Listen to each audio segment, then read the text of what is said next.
From years of anxiety to warrior and mentor, Bradley Robinson created the Anxiety Project to help you end your anxiety naturally. Let's mold the new you and let's end anxiety together.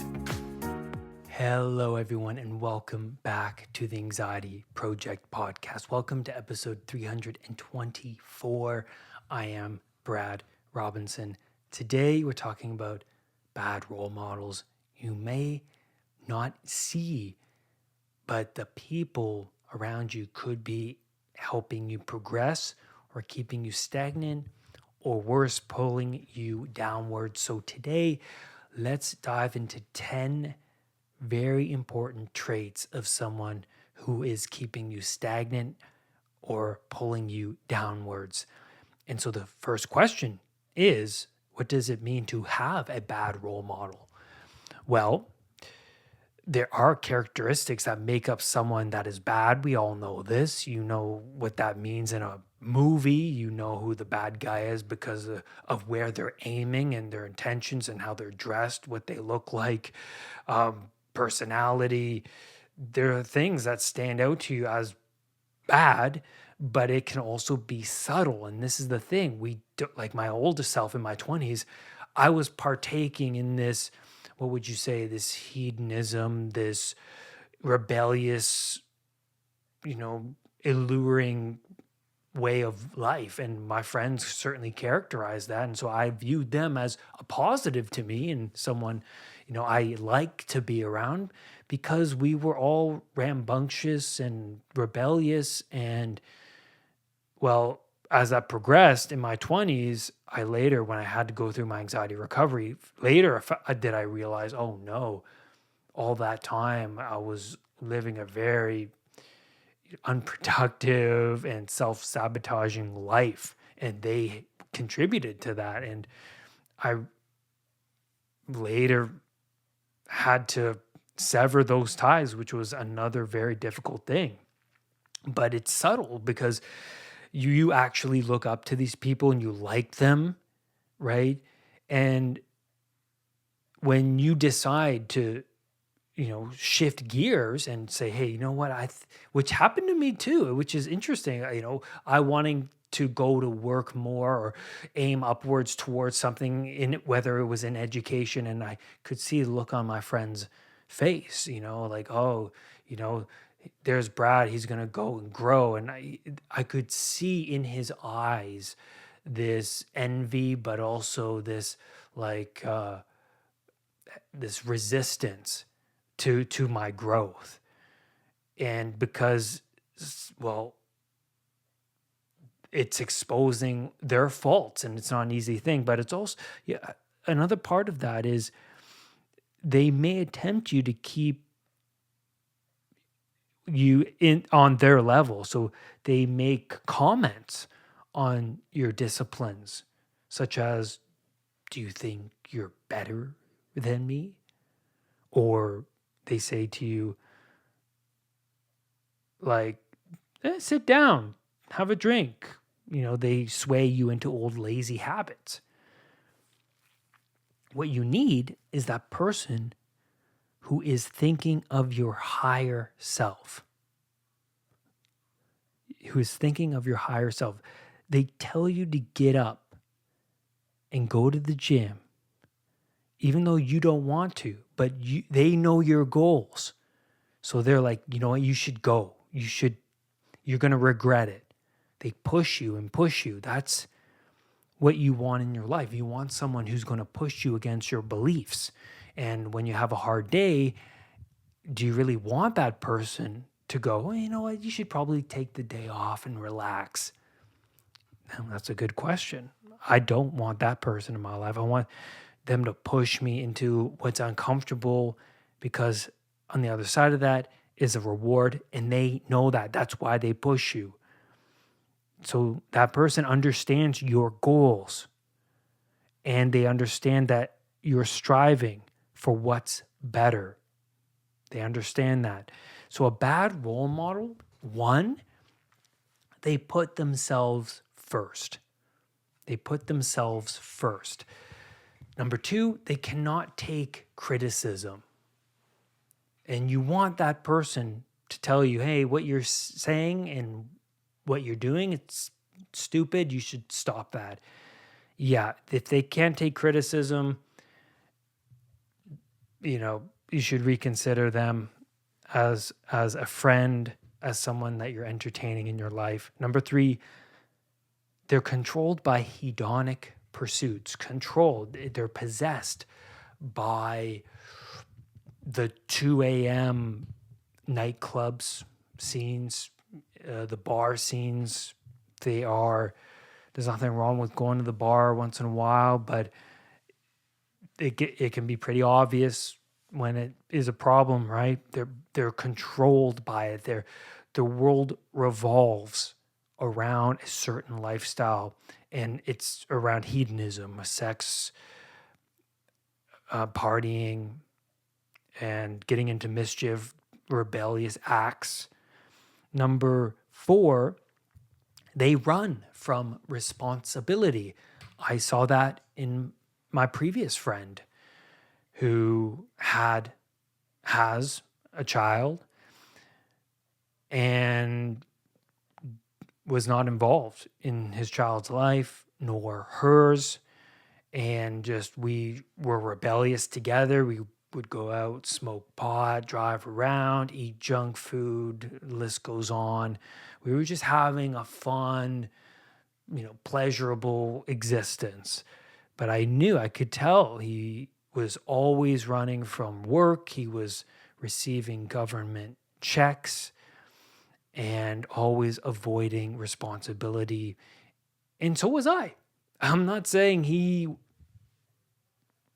was any lesser than I was, because I avoided going into work. I had this call-in job where I would call in to work as an electrician on film sets, and I could call in any time to get work, but I was always afraid of getting the call because that meant I'm going to show up on work tomorrow. I don't know where I'm going to be situated, and I'm probably going to do a bad job. I'm probably going to humiliate myself because I was new at it. So I would just I'm going to call maybe next week, and I would just go out with my friends and just, take the easy road and avoid responsibility. So I was a bad role model to him as well.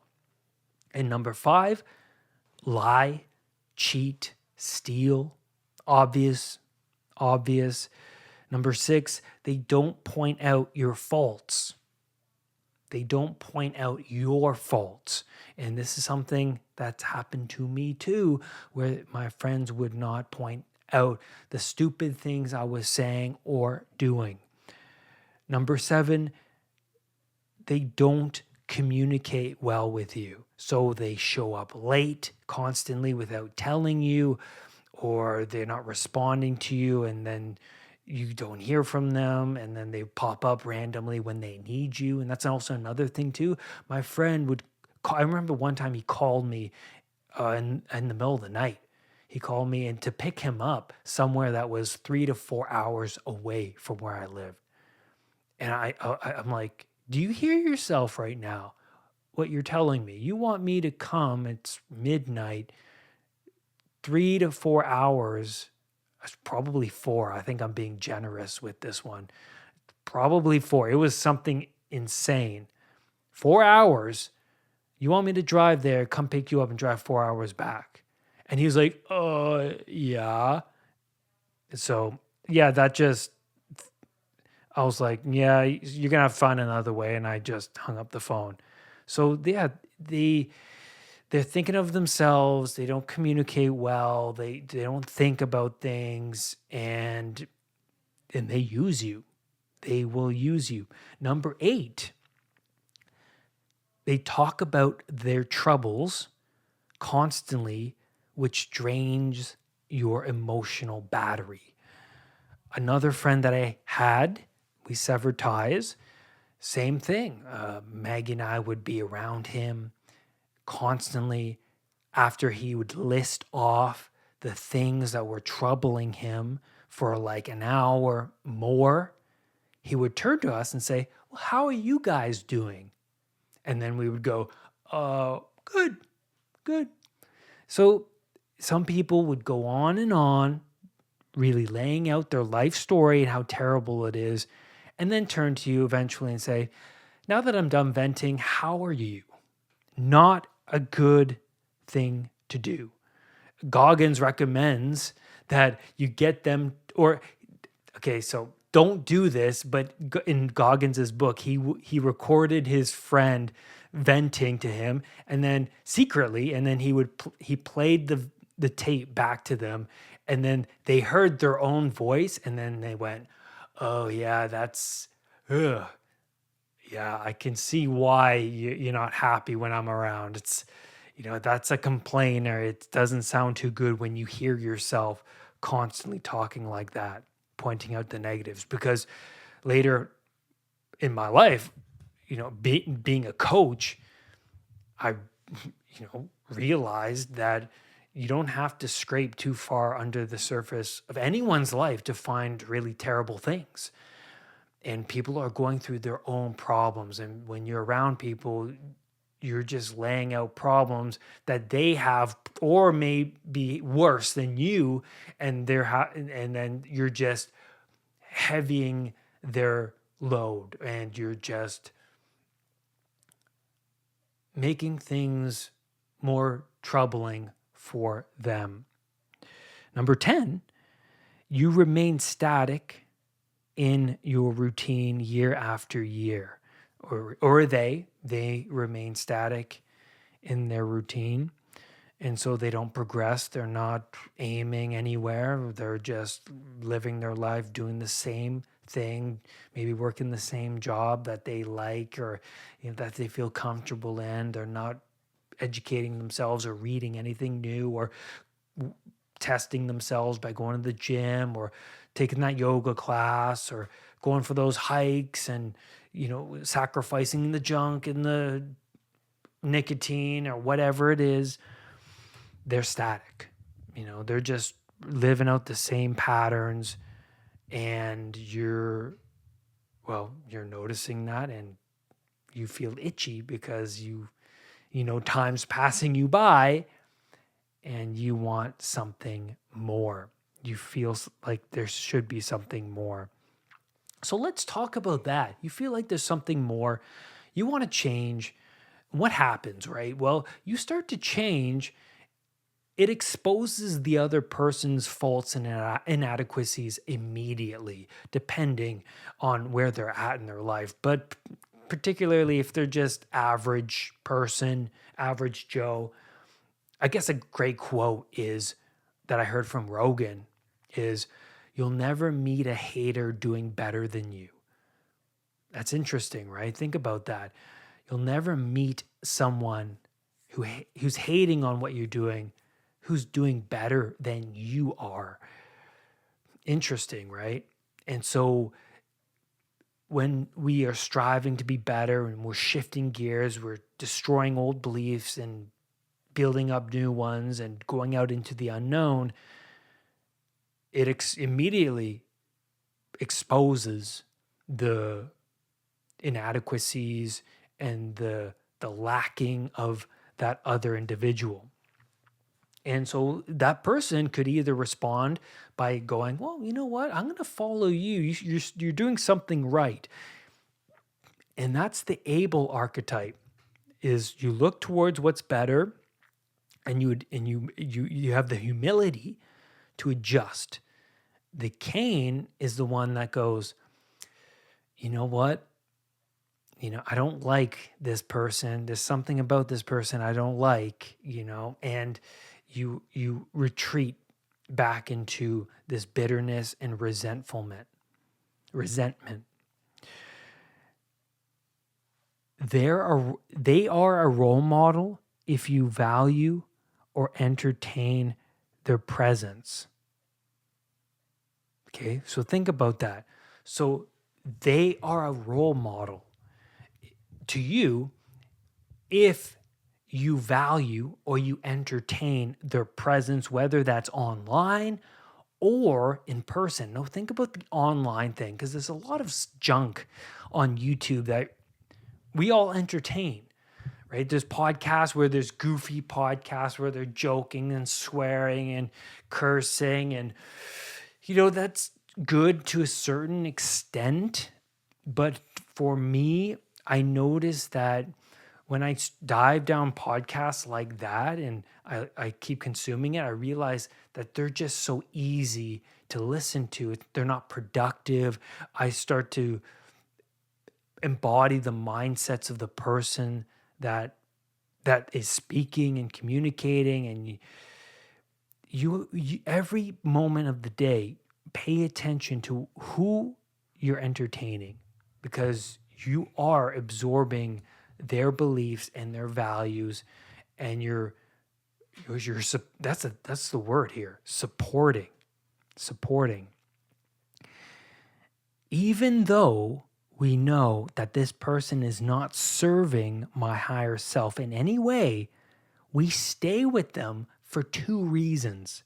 One, it's familiar, and two, the fear of standing out and being the outlier, right? So that's a big one. If you're listening to junky, kind of crazy, podcasts, there's one actually that came to my mind. Isn't it Impulsive? The one with Logan Paul.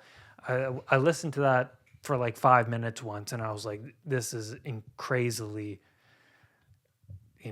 unproductive to listen to. But I'm not judging. I mean, that's just my opinion, because I value everything that I listen to. Even like a Rogan podcast I'll put on for 10 minutes. If it's not clicking, if I don't fall into it, then I'll shut it off immediately. I'm not that person to listen to the podcast whole thing just for the sake of it, right? So yeah, pay attention. And we hold on to these role models, like I said, two reasons. It's what's familiar. You know what? It's my routine. I watch this podcast on my lunch break every day. But you can shift that routine. You can sacrifice it. You just have to do it once to show yourself. And it's actually easier after that one time. And it's the fear of standing out. So in person, a lot of people in AA have to not hang out with their friends because they're now recovering alcoholics. And now their routine from going to the bar every Thursday, Friday night, Saturday, whatever, has to be switched. And there's a big problem there, because now they have to figure out what are they going to add into their existence so that they find the value in that thing rather than the value in going to the bar. You find the need for that connection somewhere else. So we inherit and integrate the traits of the people and things we worship. So worship is a good word here, because it's what we entertain on a daily basis. Now, what makes up our values is what we pay attention to the most throughout the day. What are you entertaining throughout the day? Now, as a young man in my 20s,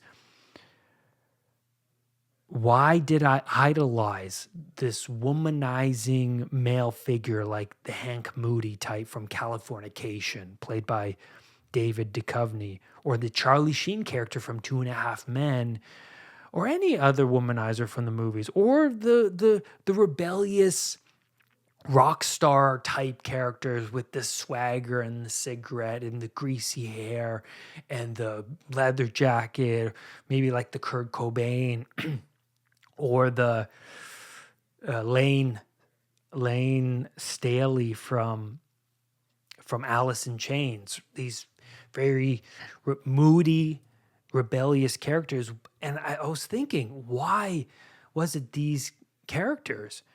And I thought that they had something that supported what I was currently wrestling with. It's because I desired to be, well, with the womanizing characters, I desired to be noticed by women, which all men do. That's like the kind of today's male character like that. The womanizer would be like the Andrew Tate character, right? He's a character, that's for sure. So it's attracting to men, because a lot of men now feel very anxious and shut down when it comes to approaching beautiful women. And so it's attractive to see men who have gotten women and can get women at the drop of a hat. So it makes sense. It really does. And with the rebellious figures, I related to that moodiness because I saw my destructive and angry self in them, the one that wants to say heck with the traditions of Christianity and the family life with the house and the picket fence and the baby and the wife. I want to be an outlaw. I want to be a recluse. I want to travel around the country like the Jack Kerouacs of the world and smoke the cigarettes and get the women. And it's very attractive because I was angry, and we all go through this rebellious phase in our teens and 20s.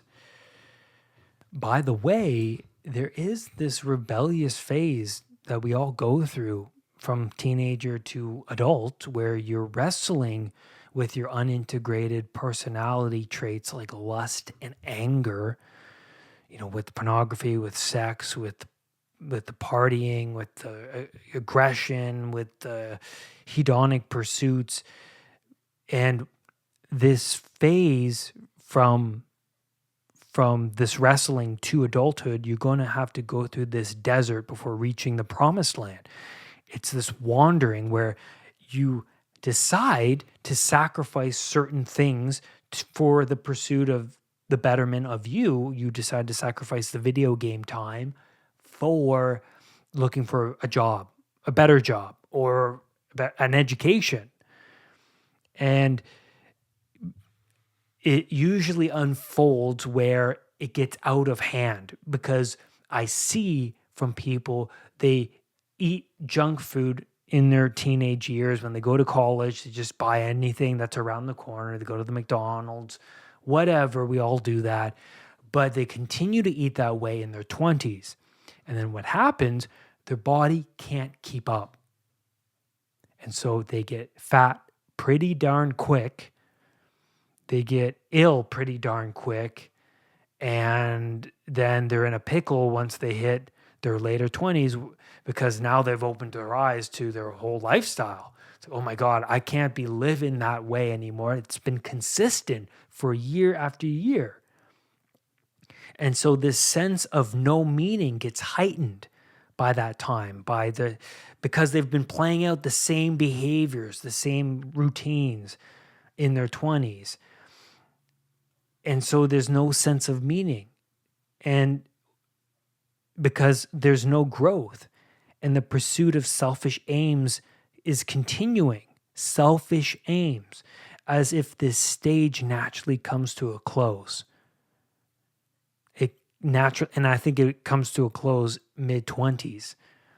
And as it extends, the more difficult it is to shed the dead wood, because time looms ever so harshly over a stagnant, aging adult. The positive role model should be one of a messenger of the highest spirit, which for me is God. They transformed themselves, and now they share it in the hopes that you will apply the wisdom. That's why they're sharing it, because they went through a very difficult time. It's like they solved something that they can't believe it. That's why a lot of these people who are self-help people, they when you go down this path, you're going to hit some breakthroughs that you're going to go, oh my God, I can't believe I did that. And you're going to want to share it.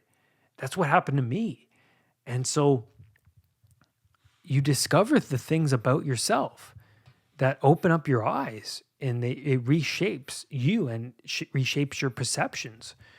For me, the best role model is one who is relatable. I can see myself in them, my struggles. I can see the same stories within them. They suffered from the same anxieties and the panic attacks. oh my God, that's me, that's me. And then they will then tell you how they overcame that. That's a really good role model. They teach you the other side of the rebellious, moody rock star type. And they teach you that the other side of that is one who harnesses that aggression through voluntary suffering. So, for example, you take that aggression from that 20-year-old high testosterone young man and you put it into something like martial arts, gym, a sport, something that is rigorous. And you can also be part of a team who also share the same mindset you do. That would be the best thing. And now you're in a community of people who are releasing that aggression through very healthy, very, very healthy ways. I was going to say something else, but I couldn't think of the other word. And so, but that the other side of that too is it builds confidence, right? It builds confidence in yourself. You see yourself in a different way, and you're less emotional. You're less reactive to the random novel challenges that life throws your way. That male role model who integrates his aggression, like Simba, when his face hardens from dopey, bug eating, have no worries character, teenage boy, to a hardened man because he decides to take on the suffering of the world and responsibility, that is attractive to women. Because I used to have the opposite view of the moody, rebellious type. That is attractive to women. That's unharnessed aggression. The naive women, I believe, would be attracted to those types of characters because it is an attractive thing. It's like the Beauty and the Beast story where the beast is attractive to Belle. Why? Because the woman wants someone who is aggressive and strong. So because they're going to protect her. But Edward and can't remember her name in Twilight, same idea. The very elusive, aggressive vampire Edward, he learns to control his need to feed off of her, right?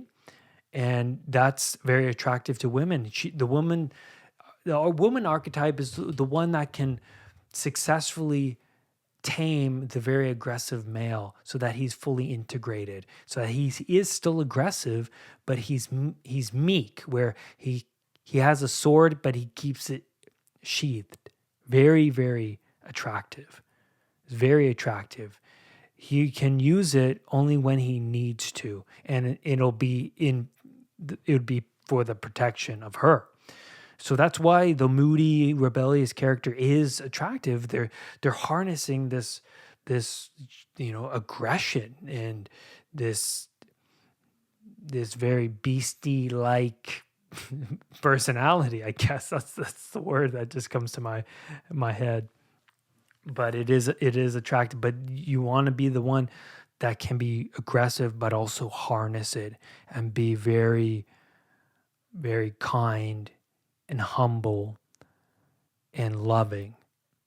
This is what I learned when I hit my later 20s, that this is what women want. Because if you're not properly controlling your aggression and your monstrous side, then they can't trust you with younger children, right? Because you'll hurt them, and that happens. How can you leave someone like that alone with a child? So we can see that the Hank Moody womanizer type is a character that is one-sided, right? It's what happens to males when they don't have their underlying personality traits controlled. They're attractive, sure, but what about the other side? is this character just targeting the lustful part of the psyche, giving confirmation to you that this pathway, well, is appealing? This is going to bring you some meaning, and it will bring you some meaning for sure, but it's not the bread of life. That is for sure. So in conclusion, and in the words of Joseph Campbell, a hero ventures forth from the world of common day into a region of supernatural wonder. Fabulous forces are there encountered, and a decisive victory is won. The hero comes back from his mysterious adventure with the power to bestow boons on his fellow man. So the hero comes back with the information that he gained from the very difficult, grueling journey that she went on. You've gathered information. It's like the people that we see nowadays, like the Wim Hofs, who does extraordinary things, goes into the cold plunges, or the great endurance athletes and the ultra marathon runners like the David Gogginses, who transforms their life, or the people on Instagram who just decide to change their diet and log their progress and they lose hundreds of pounds. This is on. Who are you subjecting yourself to? I've seen Instagram and TikToks where there are these fat people who are making ridiculous meals out of cheese and bologna and then chips and God knows mac and cheeses and stuff like that. And it blows me away. They are being supported by other people, and you know what? Good for you. But the reason why I'm saying this is to really ingrain this message of who are you valuing? Who are you supporting? Where is your time going? Where's your attention going? What are you valuing on a day-to-day basis? Because the real positive role model is the one that strives for what's better, goes out into the unknown, like Joseph Campbell says, goes out into the unknown. The hero ventures and discovers new aspects of themselves and their psyche and the world, and they bring the information back to the tribe to share, and hopefully the tribe themselves will do the same, and that'll encourage the other people to grow themselves. Rise above anxiety. I'll see you next time. My anxiety recovery program is available over at unpluganxiety.com. With the Know Your Brain audiobook, you will learn about the inner workings of your anxiety system. This will help you to better understand why you feel detached and out of control from this ancient brain structure. That's at unpluganxiety.com. Go there to learn more.